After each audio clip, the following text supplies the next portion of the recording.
Crime Stories with Nancy Grace.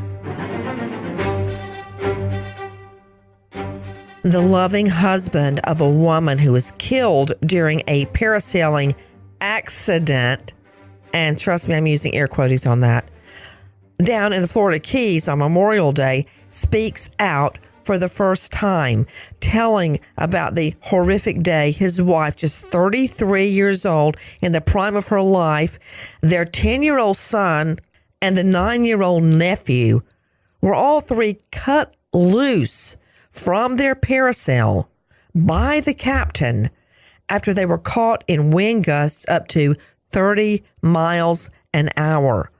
Of course, the device crashes back down to earth, hitting the old 7-mile bridge down in the Keys near Marathon, Florida, killing the mommy.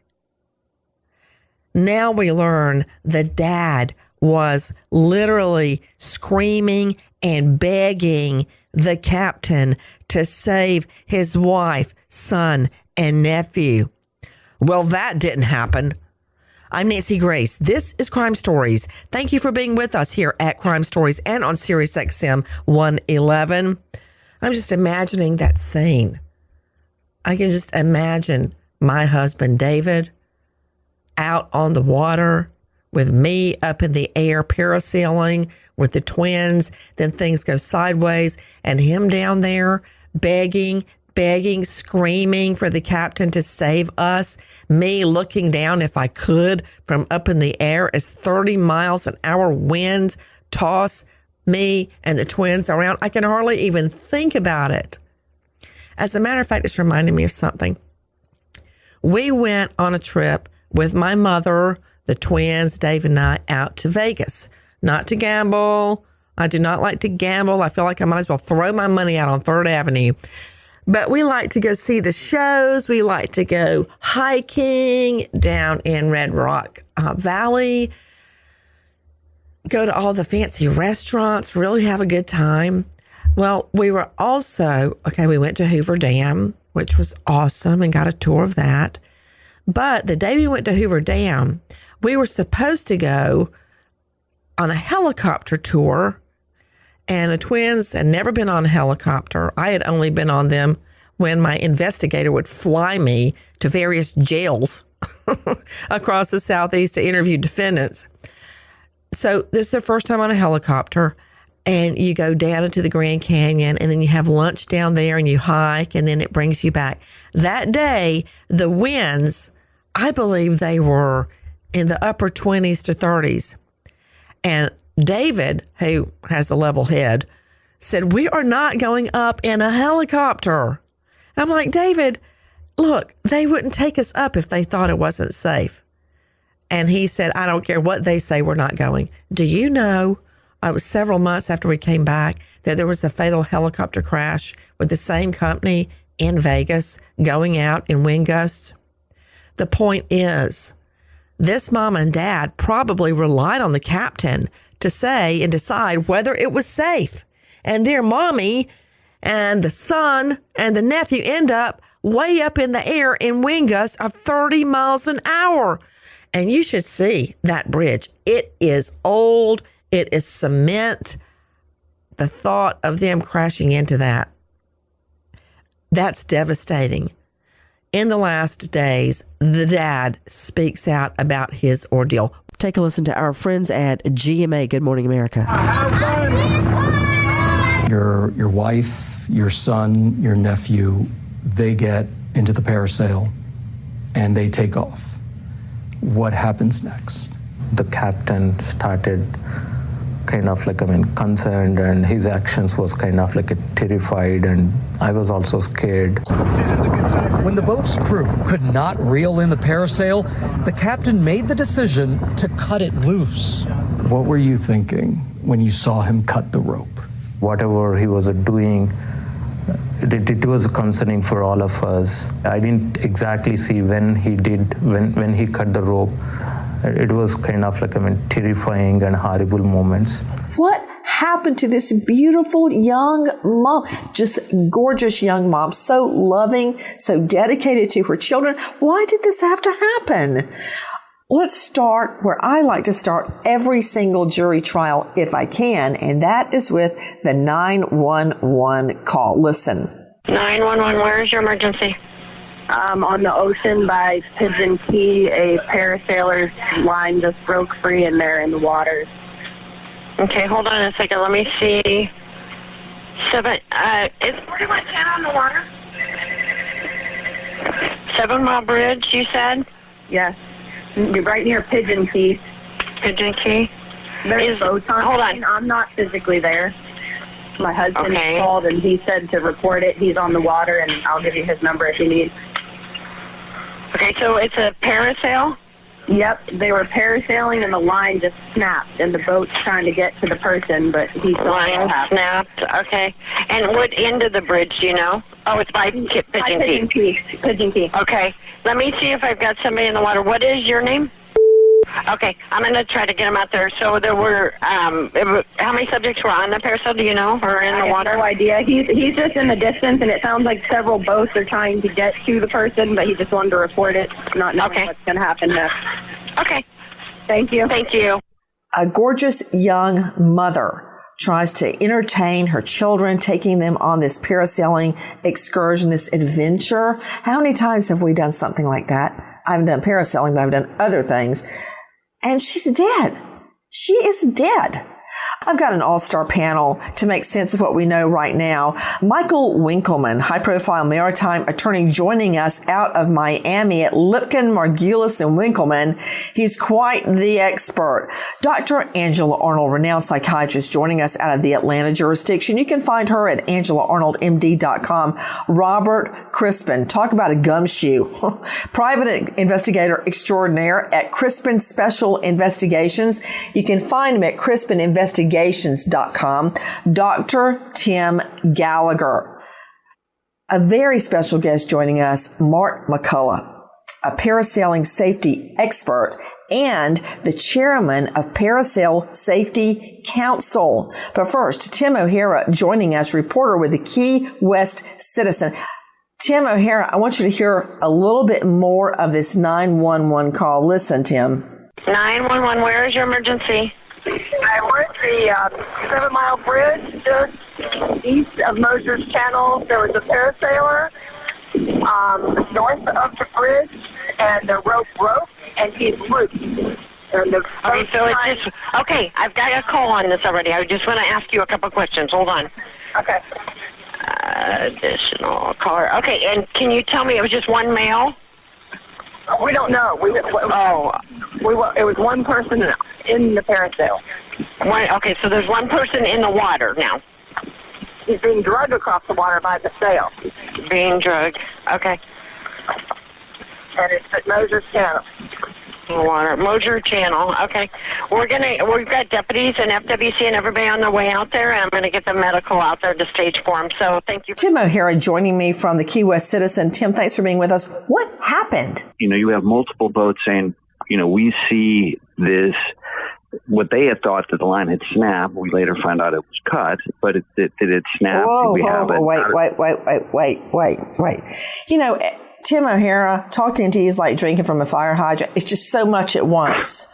I can't take it all in. You said, okay, we thought the first, Mark McCullough joining us, parasailing safety expert. I know you can hear Tim O'Hara, crack reporter with the Key West Citizen.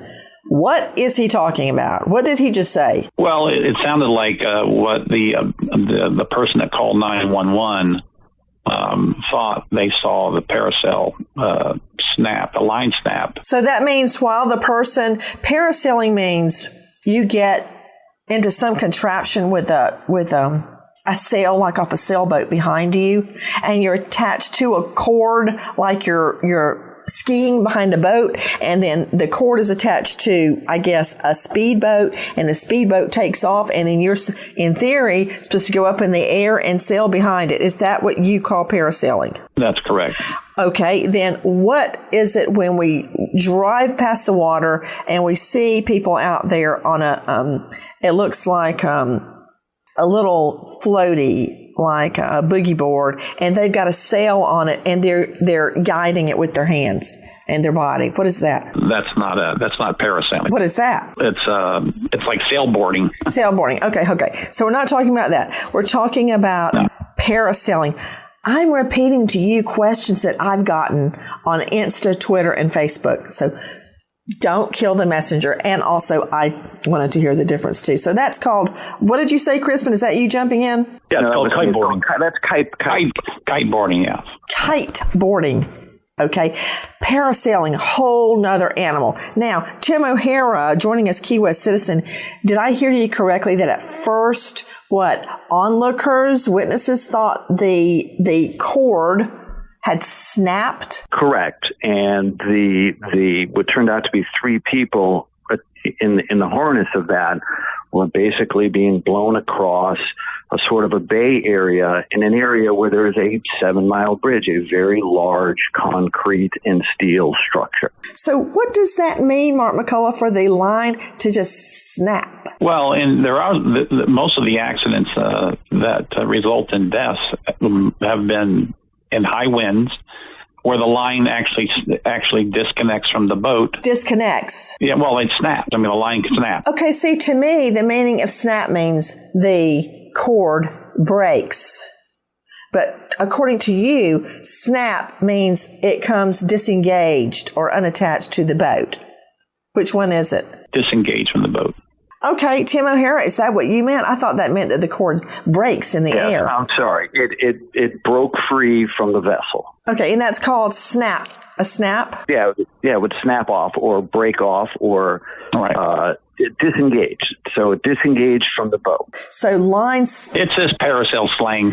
I hear you. So line snap means the cord becomes disengaged from the boat, not that it breaks. I would say it broke. It broke from the boat. So now you have 3 people basically floating in the air. So it became disengaged from the boat. All right. They're not tethered to the boat anymore.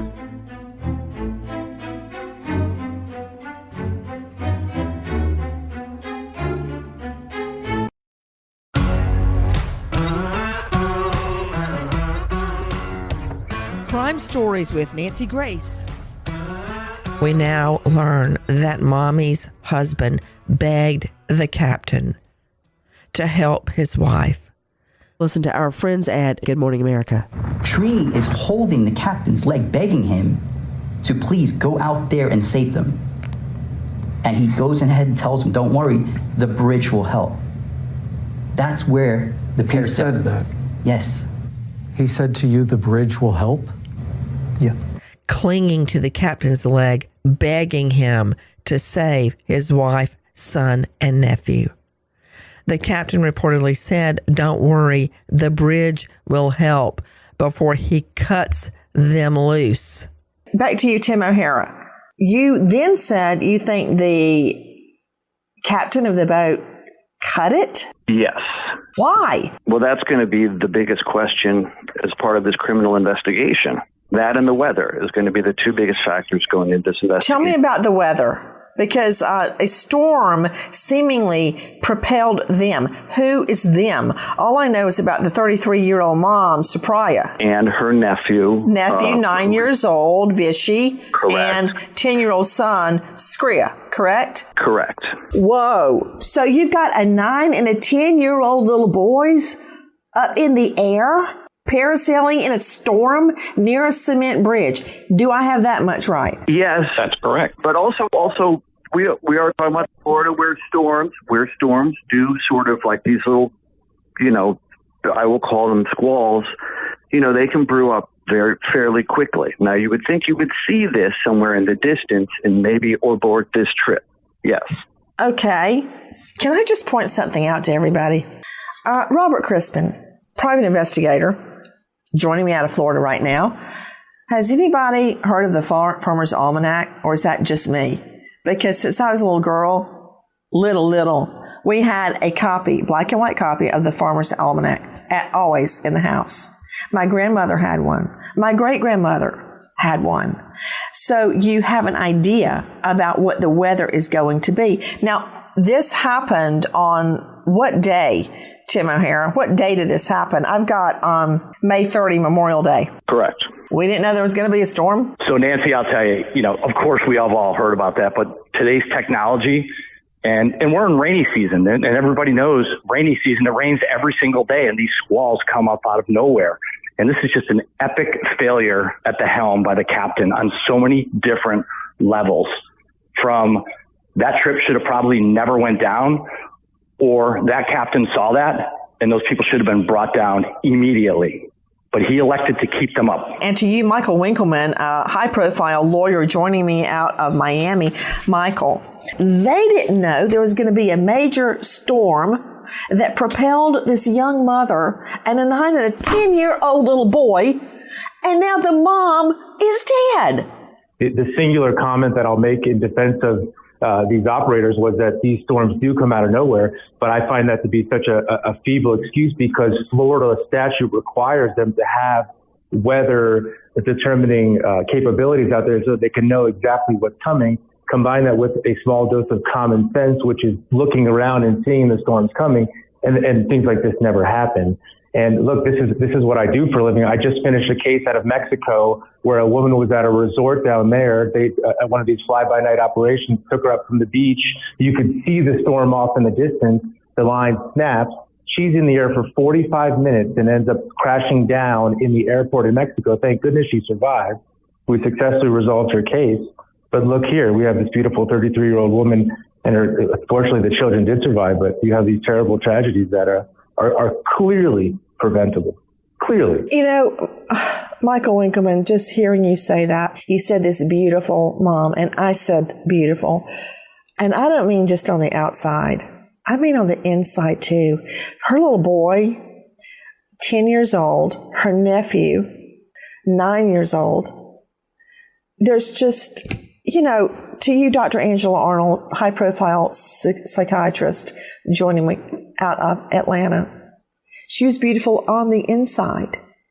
Now, she was not a parasailing expert, but this captain was. How in the HELL do you strap a 9 and 10-year-old little boy into a harness and put them up in the air on the day of a storm near a cement bridge with the unassuming mommy? Mommy probably helped harness them in. I mean, it's just all wrong. Help me, Dr. Angie. Well, Nancy, what you said at the beginning about the kids trusting their mom, and then there's a trust that if you give your money to someone and they have a boat and a parasail, that they know what they're doing. Otherwise, that woman wouldn't have taken those kids up on that parasail. No way. So you automatically trust that, and it's fun. They're from Illinois. They're down in Florida for Memorial Day, and they wanted to do something different.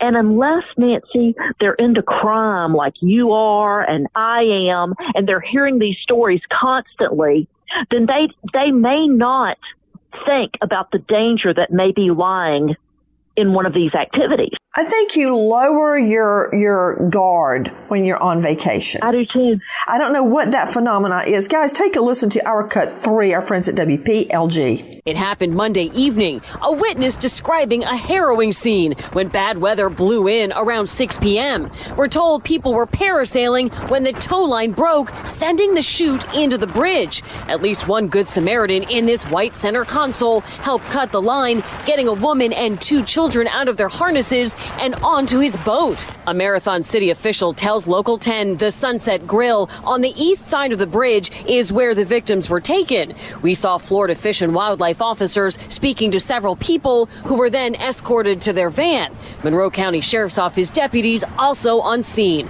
Sources say the woman in the parasail did not survive. The captain making the disastrous decision to cut the rope attaching the parasail to the boat, causing the device to crash back down to earth, hitting those cement pilings out at Old 7 Mile Bridge. Sapraja pronounced dead at the scene. Her son and nephew raced to the hospital. The indifference to the consequences of his decision resulted in death and serious injuries to the 2 little boys. This is what went down. this family down from Illinois, they go out. Okay, take it from there. So, like we already discussed, so they go out, they get 3 of them put in the harness of this. They get put up in the parasail. They are, I don't know exactly how many miles off from where the bridge is, but the weather turns. As we spoke earlier, it's called pegged, and I'm sure your parasail expert can tell you a little bit more what that means, but basically means the weather is impacting the sail so much that it is that it's affecting the operation of the boat. And so the captain decides at that time to cut the line, basically disengaging the parasail from the boat. And they are now, being taken by the wind in the parasail. Did you just call it pegging? That's the term they use in the parasail, world, as when basically the wind and the weather is impacting the actual operation of the boat. And that's when the captain decides to cut the line, basically freeing. And that's what's going to be a huge part of this investigation. And I'm sure investigators have or will ask that captain is, well, why did you feel the right cause of action was to cut this line? Well, Tim O'Hara, joining me from the Key West Citizen, you're absolutely correct. That is exactly what happened. Take a listen to our Cut 8. This is Trent Kelly. Florida Fish and Wildlife releasing this new report revealing the tow rope did not snap, but rather the captain cut the line tethering the 3 victims after a gust of wind pegged the parasail, meaning the chute turned into a sail and could have potentially dragged the boat. It says the woman and 2 kids were then dropped and dragged through the water by the inflated parasail through and across the surface of the water before colliding with the bridge. Video shows Callion's white center console arriving on scene as he and passengers perform CPR before racing everyone to the docks at the nearby Sunset Grill. The kid he wasn't like screaming on the top of his lung, but he was letting me know, help me, help me. And we got him in the boat, immediately. And then we got the other kid that was unconscious, and then we got his mom in the boat.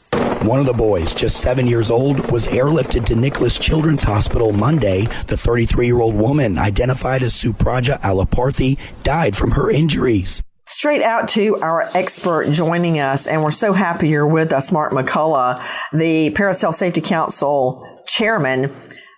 What is pegged? Yeah, pegged is a term that's loosely used term. It's a slang for maxed out, meaning more specifically the parasail is at its maximum tow angle due to extreme winds. I mean, at that point, the parasail's violently swinging the back and forth like a pendulum.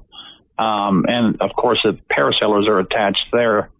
They're helpless to stop it from oscillating back and forth. And it's actually one of the most horrifying scenes I've ever witnessed. What do you mean by that? When did you witness this happen? Well, because I've been in the business since the 70s, and I've seen just about every scenario of accident, and has become an expert to this for these type of incidences of where a captain ends up getting caught in a wind and the line separation, or in this case, cut, which I've never heard of before. But we don't know yet all the details. But that word pegged is it's rarely used, but that's what they mean by it. In this case, did the boat captain send out any distress signal using his VHF radio? Yeah, that's one of the several questions I had. That Channel 16 is a mariner's. They could call Mayday, and that sort of takes precedence over. It's a designated distress frequency that broadcasts to the Coast Guard and other boaters and takes priority over other channels. So the big question is, why did he reach out? That doesn't sound like it, but we'll find out. Did he? Joining us, Tim O'Hara from the Key West Citizen, did he call distress on his radio, or did he have a radio? And did he have a chase boat? I mean, I've heard of chase boats where the operation has a backup. And when I was still diving a lot all over the world, typically there is a backup in case there's some type of an accident. Did this guy have a chase boat, or did he use his VHF radio? Well, it was a single boat out there at the time, so there was no chase boat, which I will say is not uncommon for that industry, to have just a single parasail boat operating out there. There's nothing in the reports or interviews I've seen so far to say, yes, that he did call Channel 16 on his marine radio. But, he could have been in the throes of just trying to deal with this, cutting the line, steering the boat, doing all of these things, watching these people out there. So he may not have had time, because this, we act like this went on for a half hour. All of this could have happened within 5-10 minutes, very quickly, given the wind speed, given how far they were getting carried across the water. So it wasn't like this was, even longer than this segment we're doing right now. All of this could have happened in moments. Well, I know that you said it's common that it is done, that there's not a chase boat.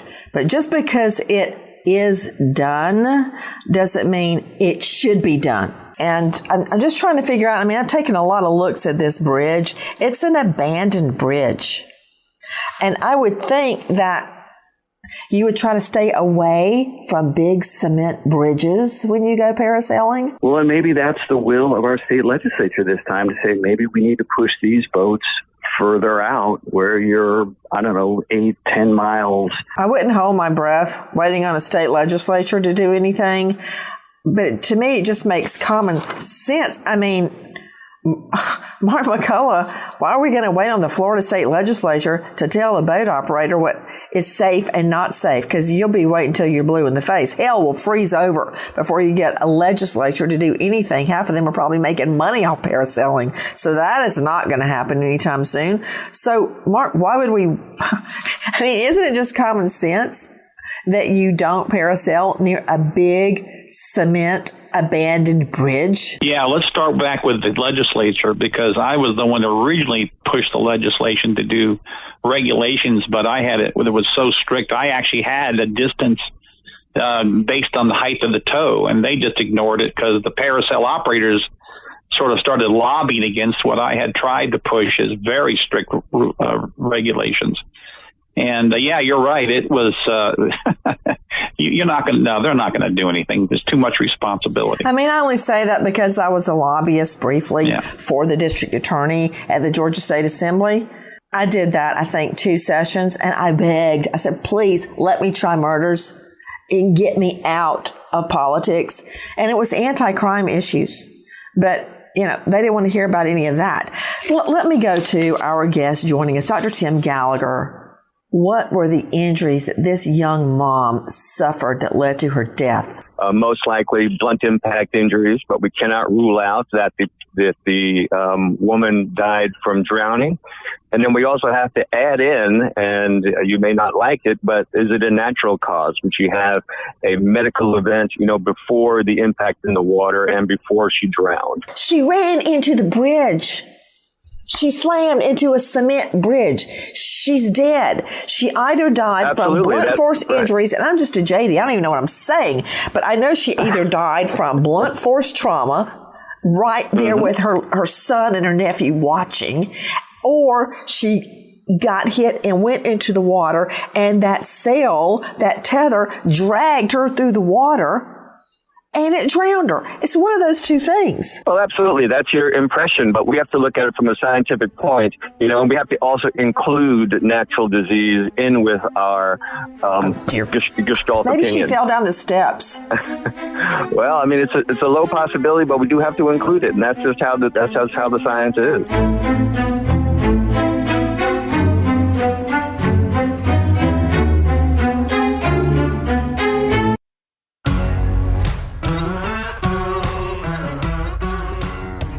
Crime Stories with Nancy Grace. The husband has now filed a lawsuit against the captain, his colleague, the boat company, and the marina, claiming they didn't even check weather reports, and those reports would have prevented them from sailing. That the captain did not give them safety equipment, including life jackets. Oh, dear Lord in heaven. They were up in the air without life jackets. and did not properly bring down the parasail after losing control. There were so many opportunities to stop this tragedy of a little boy losing his mom forever, but it seems to be there was one failure after the next after the next. The dad now advising families taking vacations this year to take precautions and ask adventurers and ask questions when you go on so-called port adventures.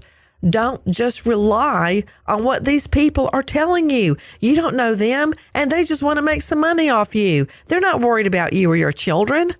So, Mark McCullough, let me understand something. Why would he cut the cord? How would that possibly help anything? Well, we don't know the circumstances, but that's not something I've ever trained anybody, and I'm not even sure any other operators ever train someone to cut a tow line, because you totally give up control of the line. Yeah, when you cut the line, you lose control, and that's it. I mean, these boats are very strong. The line's very strong. Heck, to blow a hole in that parachute would take about an 80 mile an hour to 100 mile an hour wind.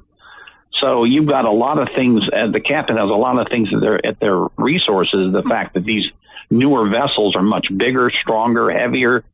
And, you know, the fact that you'd cut a tow line, I don't care if you're being dragged backwards or, you know, panicking because maybe there's water coming in over the back end of the boat. There's just no circumstances in which someone would cut a line that I know of. Well, he did it. And when you cut the line, what happens then, Mark McCullough, once you cut that line? Well, then now you've got no control. Now the wind takes over, and as what happened is that they probably glided for quite a ways before they hit the water. And we don't know how long they were in the water being dragged backwards, but I can tell you in past cases that I've investigated where we've had water landings, 9 times out of 10, the person drowns because that water just covers you and you can hardly breathe. Like I said, it's like being waterboarded. You can't breathe. And as good doctor said, is that, yeah, she could have had a condition where, you know, that maybe she couldn't catch her wind or she was, you know, scared, panicked, whatever. You mean drowned? Yeah. I don't know that I would blame her and her fake asthma you guys have cooked up as to why. I mean, think of somebody skiing face down, being pulled through the water behind a speedboat. There's no way you can breathe the water at that velocity being pumped right into your face. And here's the kicker. Not the first time this has happened. As a matter of fact, right there in Florida. Take a listen to our Cut 13, our friend Rob Nelson at ABC. It's the terrifying moment caught on camera. Watch as a parasail containing 2 riders breaks loose from the boat leading it and slams into 2 nearby condominiums in Panama Beach, Florida. All before crashing into a parking lot full of cars. We are at the Commodore, and 2 parasailers just smashed into the top of it. This morning, 2 17-year-old Indiana girls, Alexis Fairchild and Sydney Good, remain in critical condition at an area hospital. Initial reports from investigators say that on Monday, an afternoon storm developed with strong winds, and that these winds kept the chute aloft, and several attempts to winch the riders back onto the vessel failed. The company who ran the outing, Aquatic Adventures, is declining to comment. The very popular vacation sport is an industry with very little regulation. Just this May, Florida legislators failed to pass a bill that would have put new safety standards in place. One of the biggest opponents, Aquatic Adventures, the owner of the boat involved in this incident. That incident also happened in Florida with 2 teen girls. I've got so many similar transactions here where the same thing happens. Parasail becomes unhooked, flies untethered for 45 minutes. It goes on and on and on. 15-year-old Amber Mae White dies when wind gust snaps the line, parasailing with sister.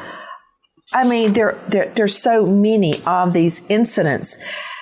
But what it boils down to right here, Dr. Angela Arnold, renowned psychiatrist out of Atlanta, what happens when a child this young, 9, loses their mother? Nancy, there's a wonderful study that was published in 2018 from the American Journal of Psychiatry. It was a longitudinal study that looked at children who had lost their parents or a mother from all different kinds of deaths, suicide, trauma, natural causes. During the first 2 years after a child loses a parent, they are at a very high risk of suffering from depression. So it's important for whoever the surviving parent is to be looking out for this and treat it, because actually what they also found in this study is that this affects the child socially and mentally for years into their life. But the first thing they have to look for, the first thing they need to be looking for in these children who have lost a parent are signs and symptoms of depression in that first 2 years. And they need to jump on it and treat it and not wish it away. Robert Crispin joining me, Crispin Special Investigations, also joining us from Florida, along with Michael Winkleman, maritime lawyer in Florida. You know, Crispin, I think when people go on vacation, and I'm sure you see this a lot in Florida, your defenses are lowered. You don't think you're going to have a crash when you rent that moped or that bird or that parasailing adventure or scuba or whatever it is you're doing. You don't. There's so many incidents like that happening at vacation spots. I was just down in Florida and we went to Gatorland or Gator World and they had a zip line over the gators. So what I'm saying is, these people probably had no idea how dangerous this really was. Listen, Nancy, this all comes down to one person. And in every single one of these events that we have spoken about, comes back to one person, the captain. The captain is ultimately responsible for who's on his vessel or who is associated with his vessel, whether you're parasailing, you're diving, whatever you're doing, that captain is 100% responsible. In each of these situations, the captain made a poor decision. Absolutely made a poor decision. Those boats never should have been out in that wind. Those kids that got detached from their tethers on the other situations we talked about, that's an equipment failure. I guarantee you, in those investigations, you're going to find faulty equipment. I guarantee you, in this particular situation, and I boat in South Florida every weekend, it's a epic failure on the captain's part. And who he or his observer instructed it to cut that line was the ultimate demise of those three people. Agree or disagree, Michael Winkleman? Oh, I completely agree with everything you said. In particular, Nancy, that I think when people go on these vacations, they do let their guard down. And you have these inherently dangerous activities that are putting families at risk, and not enough is done to make them safe. I think even before you get to captain operation and blaming them, it is an issue of regulation. And I think regulation has become such a political hot button issue. But here, let's all take a little spoonful of common sense. We want to regulate parasail operators so that they can do this safely, so that we're not on this show talking about terrible tragedies like this. This is where common sense regulation needs to come into play. Nancy, the beauty of all this is the captain always has the right to say no. We're not going. Just like your pilot in bad weather, when you sit on the runway and everyone on that plane is upset that thing's not taking off. You know why? Because that guy in the left seat, that captain, he said no. It's no. And a lot of these should have been a no. We now learn the husband of a mommy who dies parasailing with her son and nephew literally clung to the boat captain's leg, begging him not to cut the mommy and the son free. But he did. Now mommy's dead. Where does it stand right now? Take a listen to this, our friends at CBS. I can't help but think that if the people we trusted from the parasailing company and the Captain Pips Marina had done their jobs, my wife would still be with us today. This family, they previously filed a lawsuit against the parasailing company. This latest and second lawsuit is against the captain, the mate, and Captain Pips Marina and Resort. That's where the parasail company operated from. The captain of the boat was arrested and charged with manslaughter in September. We wait as justice unfolds.